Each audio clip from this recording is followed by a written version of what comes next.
নমস্কাৰ, মই নয়নমণি কামান। মোৰ ঘৰ মাজুলীত। পোনপ্ৰথমে এই ভিডিঅ'টিৰ জৰিয়তে অসম চৰকাৰক মই কৃতজ্ঞতা জ্ঞাপন কৰিছোঁ, কিয়নো কালি ঘোষণা কৰা টেট কাম ৰিক্ৰুইটমেণ্ট পৰীক্ষাৰ ফলাফলত পিজিটিৰ শিক্ষক হিচাপে নিযুক্তি পাবলৈ মই যোগ্যতা অৰ্জন কৰিছোঁ। অসম চৰকাৰে স্বচ্ছ আৰু নিকাভাৱে পৰীক্ষা অনুষ্ঠিত কৰি আমাক বাছনি কৰাৰ বাবে অসম চৰকাৰক বহুত ধন্যবাদ আৰু কৃতজ্ঞতা জনাইছোঁ। এইখিনিতে কথা এটা জনাবলৈ পাই সুখী হ'ম যে মোৰ দুগৰাকী ভণ্টিৰ এগৰাকী 2022 বৰ্ষত অসম পুলিচ কামাণ্ডো বেটেলিয়ান আৰু 2023 বৰ্ষত ফৰেষ্টাৰ গ্ৰেড 1ত নিযুক্তি লাভ কৰি বৰ্তমান কৰ্মৰত হৈ আছে। গতিকে আগলৈও এনেদৰে চাকৰি নিযুক্তি প্ৰক্ৰিয়াত স্বচ্ছ আৰু নিকা ব্যৱস্থা গ্ৰহণ কৰি অসমখনক দুৰ্নীতিমুক্ত কৰিবৰ বাবে অসম চৰকাৰক অনুৰোধ জনালোঁ। ধন্যবাদ।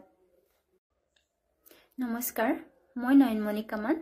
মোৰ ঘৰ মাজুলীত। পোনপ্ৰথমে এই ভিডিঅ'টিৰ জৰিয়তে অসম চৰকাৰক মই কৃতজ্ঞতা জ্ঞাপন কৰিছোঁ,